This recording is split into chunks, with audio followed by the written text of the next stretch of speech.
Gallant advance रेबर्थ, निर्माण का real hero.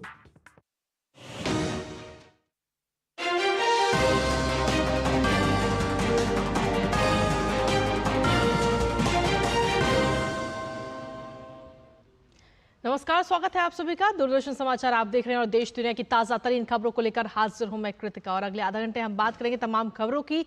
और सबसे पहले नजर डाल लेते हैं 12 बजे की सुर्खियों पर।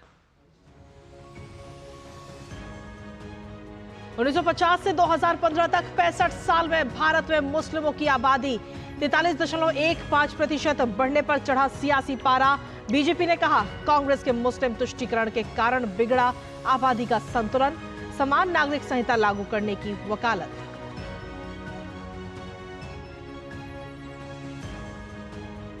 नहीं थम रहा सैम पित्रोदा के ऊटपटांग बयान के बाद सियासी घमासान। कांग्रेस ने पित्रोदा के इस्तीफे के बाद बयानों से बनाई दूरी। बीजेपी का आरोप, पित्रोदा और राहुल गांधी की सोच एक जैसी।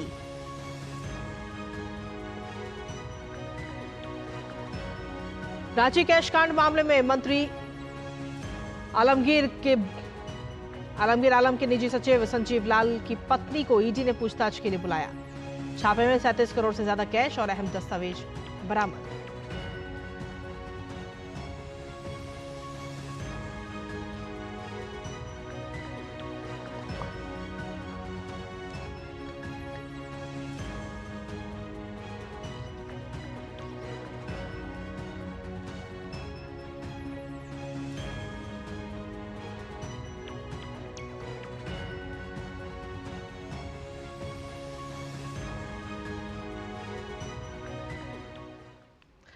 तो ये थी हेडलाइंस और इसी के साथ खबरों में आगे बढ़ेंगे, लेकिन उससे पहले वक्त एक छोटे से ब्रेक का।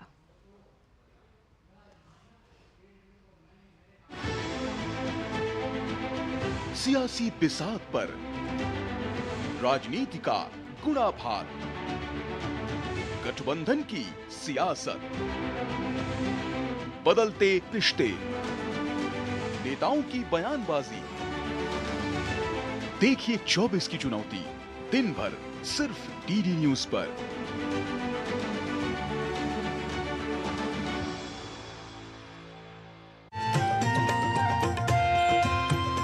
नए दिन की करें शुरुआत भारतीय ज्ञान परंपरा, संस्कृत और स्वास्थ्य के साथ।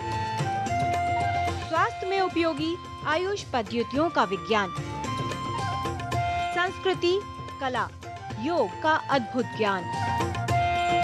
देखिए विशेष कार्यक्रम सुप्रभातम सोमवार से शुक्रवार सुबह 7 बजे सिर्फ डीडी न्यूज पर।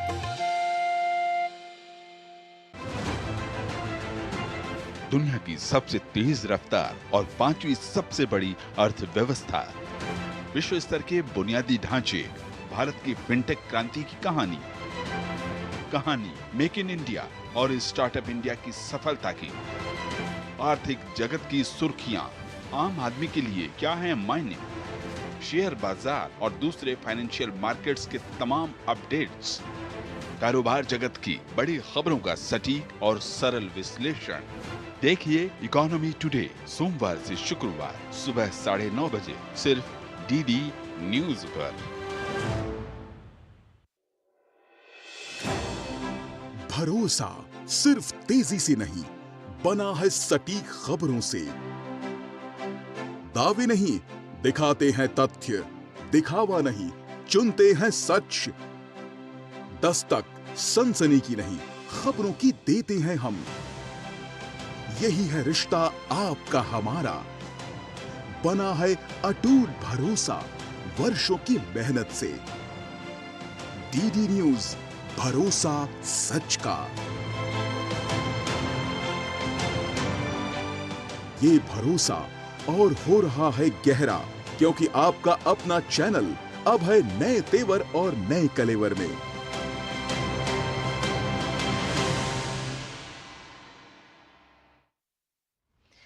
और ब्रेक के बाद एक बार फिर से स्वागत है आप सभी का।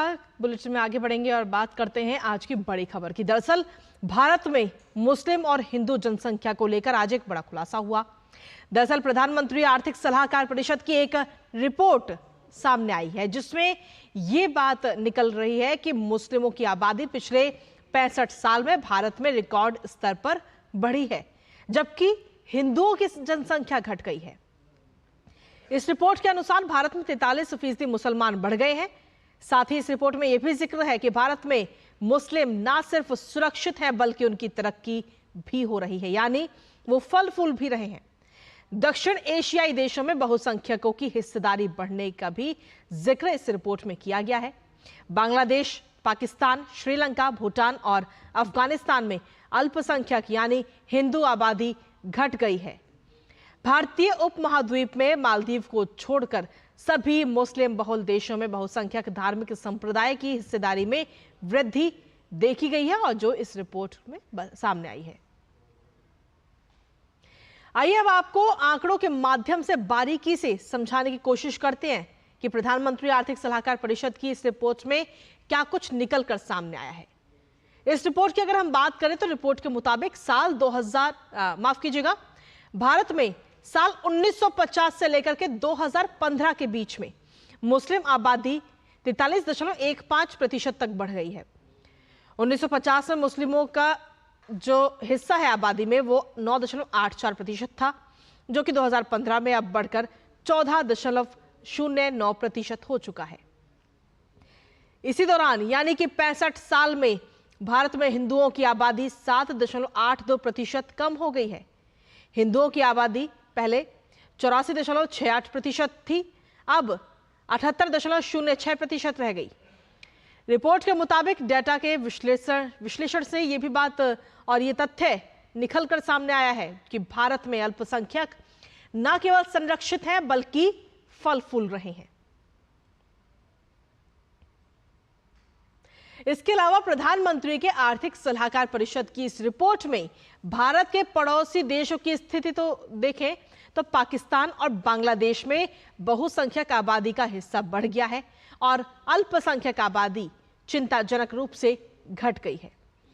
बांग्लादेश में बहुसंख्यक धार्मिक समूह की हिस्सेदारी में 18% की वृद्धि हुई है, तो वहीं पाकिस्तान में मुसलमानों की संख्या में 10% की बढ़ोतरी देखी गई है।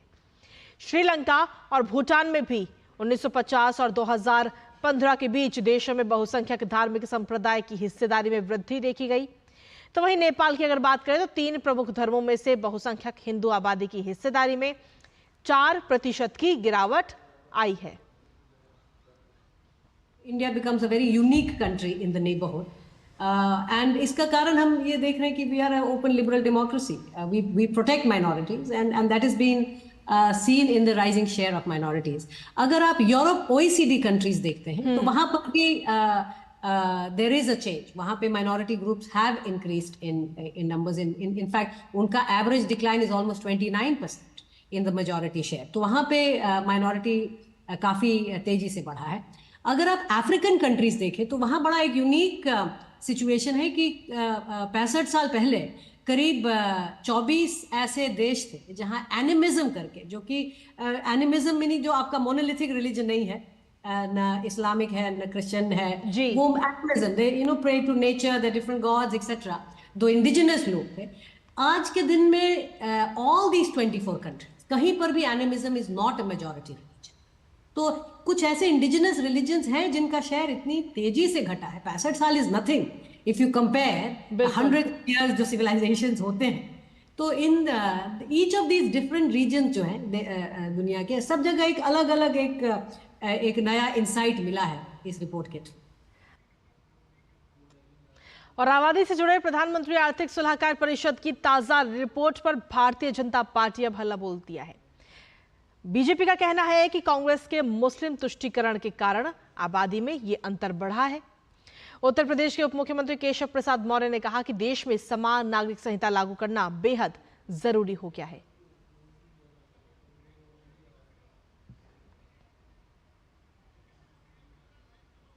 और इसी बीच चलिए सीधा रुख करते हैं इस वक्त रायबरेली का, जहां पर प्रियंका गांधी इस वक्त चुनावी रैली करती हुई नजर आ रही हैं।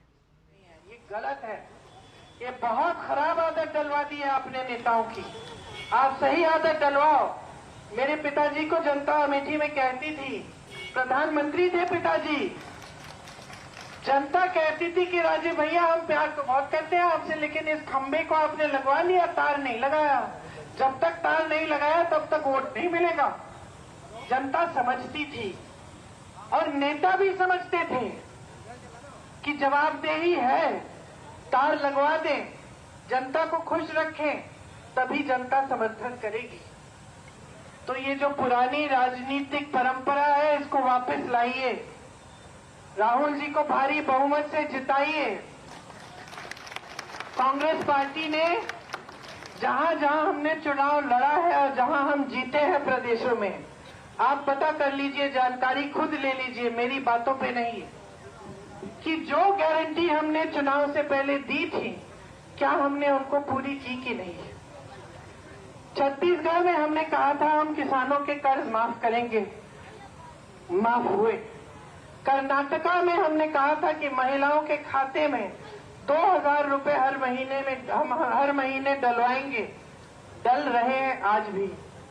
हमने कहा था महिलाओं के लिए पूरी बस यात्रा फ्री होगी पूरे प्रदेश में। कर्नाटका की महिलाएं इतनी खुश हैं, तीर्थ यात्रा पे निकल रही हैं, रिश्तेदारों से मिलने जा रही हैं, बस की कोई टिकट की कोई फीस नहीं है, मुफ्त जाती हैं। तो जहां जहां हमारी प्रदेश सरकार है, हमने गारंटी को पूरा करके दिखाया है। जैसे ही सरकार बनती है, गारंटी को पूरा करने का काम शुरू होता है। हम यहां अब कह रहे हैं कि देश में केंद्र में हमारी सरकार अगर आएगी, तो मेरे किसान भाइयों, आपके कर्ज माफी के लिए एक स्थायी आयोग बनेगा। तो इस वक्त प्रियंका गांधी को आप सुन रहे थे, जिन्होंने सीधे तौर पर कहा कि अगर केंद्र में हम आते हैं तो किसानों की कर्ज माफी के लिए एक आयोग जो है वो बनाया जाएगा। साथ ही उन्होंने कहा कि पहले के जो नेता थे वो समझते थे कि जनता को खुश रखेंगे तभी कुछ हो पाएगा। साथ ही इस दौरान उन्होंने अपनी बातों का जिक्र करते हुए कहा कि छत्तीसगढ़ में जब हम आए तो हमने किसानों का कर्ज माफ किया। कर्नाटक की बात करते हुए उन्होंने कहा कि महिलाओं के लिए हमने बस यात्रा फ्री की। और इस तरीके से कांग्रेस के पक्ष में माहौल बनाती हुई रायबरेली से प्रियंका गांधी को आप सुन रहे थे। इसी के साथ में खबरों में आगे बढ़ते हैं। विदेश में बैठे सैम पित्रोदा का इस वक्त ऊटपटांग एक बयान है जो इस वक्त सामने आया है, और इस बयान की वजह से देश में सियासी घमासान का कारण भी ये बन गया है। कल नस्लीय टिप्पणी सामने आने के बाद में अब सैम पित्रोदा का कहना है कि आरक्षण में आईआईटी और आईआईएम की हालत बिगड़ जाएगी। उनके इस बयान को एससी, एसटी, ओबीसी के लिए आरक्षण में कटौती करने और इसे मुसलमानों को सौंपने के कांग्रेस के कथित इरादे के साथ जोड़कर देखा जा रहा है और इसकी चौतरफा आलोचना भी हो रही है।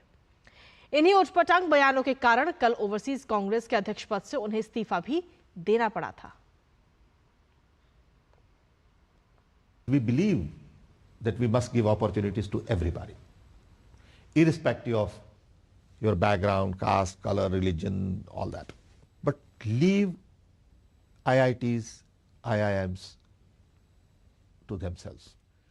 These are the institutions of excellence. Don't mess it up. Give them direction, don't give them numbers. Because director of IIT and IIM is equally concerned about disparity. He's not stupid. People misunderstand these ideas and blow it out of proportion. वहीं Sam Pitroda के बयान पर उत्तर प्रदेश के मुख्यमंत्री योगी आदित्यनाथ ने कहा कि वो कांग्रेस की बातों और राजगरों की नीति को बयां कर रहे हैं। उन्होंने कहा कि आजादी के बाद भी जाति, क्षेत्र और भाषा के नाम पर देश को बांटने का पाप कांग्रेस ने किया है। योगी आदित्यनाथ ने सैम पित्रोदा के बयान को अत्यंत निंदनीय बताया। कांग्रेस की बांटो और राज करो की जो नीति है, उसी को सैम पित्रोदा आज बयान कर रहे हैं। जाति के नाम पर, क्षेत्र के नाम पर, भाषा के नाम पर देश को बांटने का पाप भी कांग्रेस ने किया है। सैम पित्रोदा का यह बयान अत्यंत निंदनीय है। कांग्रेस पार्टी को स्वयं के उन कृत्यों के लिए जो आज सैम पित्रोदा के मुंह से बोल रही है, बुलवा रही है, इसके लिए देश की जनता से माफी मांगनी चाहिए। और इसी बीच लोकसभा चुनाव को लेकर बसपा ने एक और अपनी लिस्ट जारी की है, जिसमें 2 सीटों पर उम्मीदवारों के नाम का ऐलान किया गया है। कुशीनगर से शुभ नारायण चौहान और देवरिया से संदेश यादव उर्फ मिस्टर को पार्टी का उम्मीदवार बीएसपी की तरफ से बनाया गया है। वहीं कांग्रेस प्रत्याशी आनंद शर्मा आज अपना नामांकन पत्र धर्मशाला में दाखिल करेंगे। कांग्रेस पार्टी ने उन्हें हिमाचल प्रदेश की कांगड़ा चंबा सीट से उम्मीदवार बनाया है। आनंद शर्मा केंद्र की राजनीति में कांग्रेस के कद्दावर चेहरा हैं और वो कई महत्वपूर्ण मंत्रालयों का कामकाज और पार्टी से मिली अहम जिम्मेदारियों को संभाल चुके हैं, लेकिन हिमाचल प्रदेश की राजनीति में उनका ज्यादा वास्ता नहीं रहा है। ज्यादातर शिमला क्षेत्र में ही उनकी सक्रियता देखने को मिली है। आनंद शर्मा का यहां मुकाबला बीजेपी प्रत्याशी डॉक्टर राजीव भारद्वाज से हो रहा है। हालांकि बीजेपी ने भी इस बार मौजूदा सांसद किशन कपूर का टिकट काटकर डॉक्टर भारद्वाज पर भरोसा जताया है। नवनीत राणा के 15 सेकंड वाले बयान पर एआईएमआईएम प्रमुख असदुद्दीन ओवैसी ने पलटवार किया है। उन्होंने कहा कि यह देखना बाकी है कि कितनी इंसानियत बाकी है। मोदी जी के पास इख्तियार है, दे दीजिए 15 सेकंड। 15 सेकंड ने बल्कि 1 घंटा ले लीजिए ना। हम भी देखना चाह रहे हैं कि आप में कितनी इंसानियत अभी बाकी है या नहीं है। करिए, कौन डर रहा है, कौन डर रहा है? हम तो तैयार हैं। पहले मतदान और फिर मुफ्त जलेबी पोहा। जी हां, दरअसल बिल्कुल ठीक आप सुन रहे हैं। हम बात कर रहे हैं इंदौर की, जहां के मशहूर 56 दुकान एसोसिएशन ने मतदान को बढ़ाने के लिए इस जायकेदार ऑफर का ऐलान किया है। दरअसल इंदौर में 13 मई को मतदान होना है। आइए आपको दिखाते हैं हमारे संवाददाता विशाल बेरेस्टो की इंदौर से ये बेहद ही खास रिपोर्ट। गुलाब जामुन, रबड़ी, जलेबी, चाट, आ गया ना मुंह में पानी। जी हाँ, मैं इस वक्त हूँ 56 दुकान। ये है इंदौर का हॉटस्पॉट जब हम बात करते हैं फास्ट फूड की। लेकिन मैं यहाँ पर आपको क्यों लेकर आया हूँ? वो इसलिए लाया हूँ क्योंकि 56 दुकान एसोसिएशन ने ये फैसला लिया है कि अगर आप वोट डालेंगे और ये निशान दिखाएंगे कि आपने इंदौर के लिए वोट किया है, तो आपका नाश्ता फ्री है ना। आम के आम और गुठलियों के दाम। आइए बात करते हैं कुछ लोगों से। क्या इनिशिएटिव को आप कैसा लगता है आपको? ये इनिशिएटिव इस बार इन्होंने रखा है, बहुत ही अच्छा है, क्योंकि इससे क्या वोटिंग परसेंटेज बहुत ज़्यादा जाएगा। सुबह से जो अपना शुरू होता है वोटिंग का, सुबह जनरली क्या हर परिवार में क्या रहता है कि सुबह नाश्ते के चक्कर में ही रहता है सबसे पहले कि चाय नाश्ता करके चलेंगे। तो अब इसमें क्या रहेगा कि ये लोगों को लगेगा कि चलो चाय नाश्ता तो अपने को वहाँ मिलेगा, तो एक अपना उत्सव जैसा अपन इसको एंजॉय भी करेंगे और अपने को घर का काम नहीं रहेगा। अच्छा, ये बताइए कि नाश्ता तो खैर आप कहीं भी कर सकते हैं, लेकिन 56 में आके नाश्ता करना कितना टेम्पटिंग रहेगा? वो तो है, क्योंकि यहाँ पे ऑप्शंस इतने सारे मिलते हैं, तो 56 पे आके इसलिए ज्यादा टेम्पटिंग है। प्लस यहाँ पे एक वाइब रहता है इस प्लेस का, तो इसलिए लोग यहाँ पे ग्रुप में आना, फ्रेंड्स के साथ, फैमिली के साथ आना पसंद करते हैं। तो it's like it's like a celebration whenever you are coming to 56। इन्होंने कहा ये एक उत्सव है, ये एक सेलिब्रेशन है। आइए हम कुछ और लोगों से भी बात करते हैं और जानेंगे कि उनको ये चटखारेदार जायकेदार ऑफर कैसा लग रहा है। पोहा इंदौर की स्पेशलिटी है, लेकिन ये आइडिया कैसे आया कि आप वोट कास्ट करें और फ्री में नाश्ते का मजा लें? इस पर बातचीत करने के लिए मेरे साथ है श्याम शर्मा। श्याम जी, ये बताइए कि कैसे दिमाग में आया ये आइडिया? जी सर, ये क्या है, हमको लगा कि पब्लिक जो है इंदौर की पब्लिक आराम से उड़ती है, फिर वोटिंग डालने में कभी लेट हो जाती है, कहीं वोटिंग नहीं डाल पाते हैं। तो हमने सोचा कि ये नाश्ते की व्यवस्था हमारे 56 दुकान की तरफ से की जाए। इंदौरी पोहा, इंदौरी जलेबी आदमी नाश्ता करेगा तो घर से एकदम निवृत्त होकर आएगा, फ्री होकर आएगा। हमको नाश्ता वो करना है, वोटिंग आराम से करने जाना है। तो वोटिंग करने वाले की व्यवस्था हमने ऐसी करी है, सुबह 7 बजे से लेकर 9 बजे तक हमारे 56 पे आके नाश्ता करें और वोटिंग सबसे पहले करके आए। ये ऐसी व्यवस्था की कि इन्हें निश्चिंत होकर आया कि हमको नाश्ता करने का ही व्यवस्था नहीं, 56 में जाना, नाश्ता करना, ऐसी व्यवस्था की गई है। ये ऑफर बहुत जायकेदार है और बहुत चटखारेदार भी है। कैमरामैन मनमोहन के साथ मैं विशाल बेरिस्टो, डीडी न्यूज इंदौर। और वहीं बिहार के उजियारपुर लोकसभा सीट इस वक्त हॉट सीट बन गई है। दरअसल उजियारपुर से भाजपा के नित्यानंद राय चुनावी मैदान में है, तो कांग्रेस आरजेडी गठबंधन से आलोक मेहता अपनी किस्मत आजमा रहे हैं। क्या कहते हैं उजियारपुर के राजनीतिक समीकरण, आपको दिखाते हैं उजियारपुर की चुनावी जमीन से हमारे संवाददाता राजेश राज की ये खास रिपोर्ट।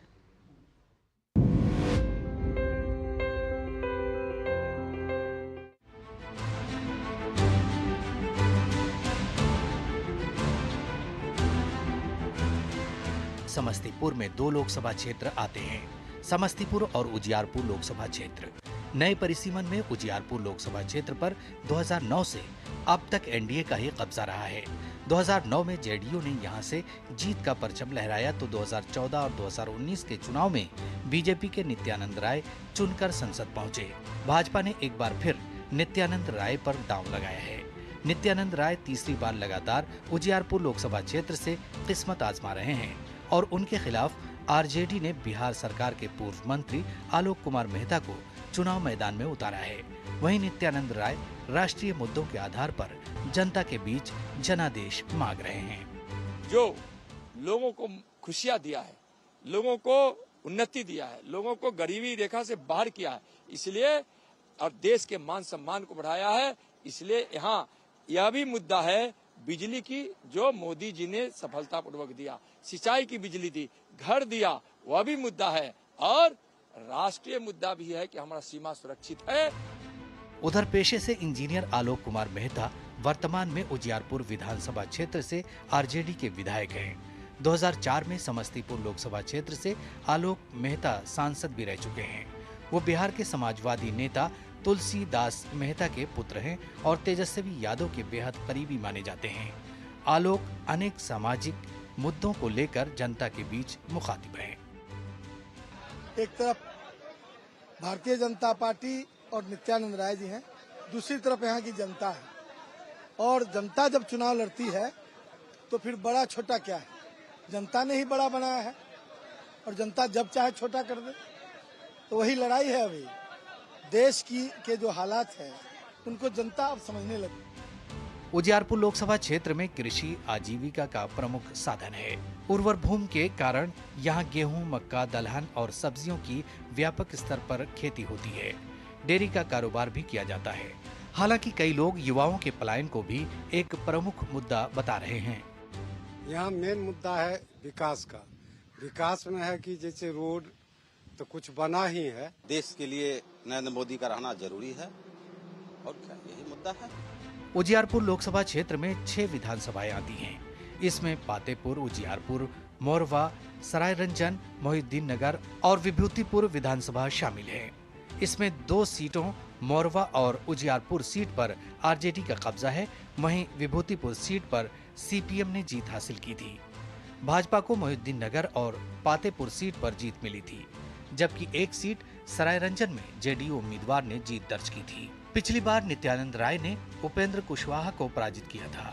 उस वक्त राजद के परंपरागत वोटरों में कोई उत्साह नहीं था, लेकिन इस बार आलोक मेहता राजद के टिकट पर चुनाव मैदान में हैं और नित्यानंद राय के सामने चुनौती पेश कर रहे हैं। गृह राज्य मंत्री नित्यानंद राय अपने प्रचार अभियान के दौरान लगातार गाँव में सघन प्रचार अभियान कर रहे हैं, लेकिन उन्हें आरजेडी के आलोक मेहता से कड़ी चुनौती मिल रही है। आलोक मेहता जहां भारतीय जनता पार्टी पर आक्रामक हैं, वहीं नित्यानंद राय अपने राष्ट्रीय मुद्दों के सहारे और राम मंदिर के सहारे जनता के बीच डटे होने की बात कर रहे हैं और प्रधानमंत्री नरेंद्र मोदी के मोदी मैजिक का उन्हें भरोसा है। कैमरामैन ललित के साथ उजियारपुर लोकसभा क्षेत्र बिहार से मैं राजेश राज, डीडी न्यूज के लिए।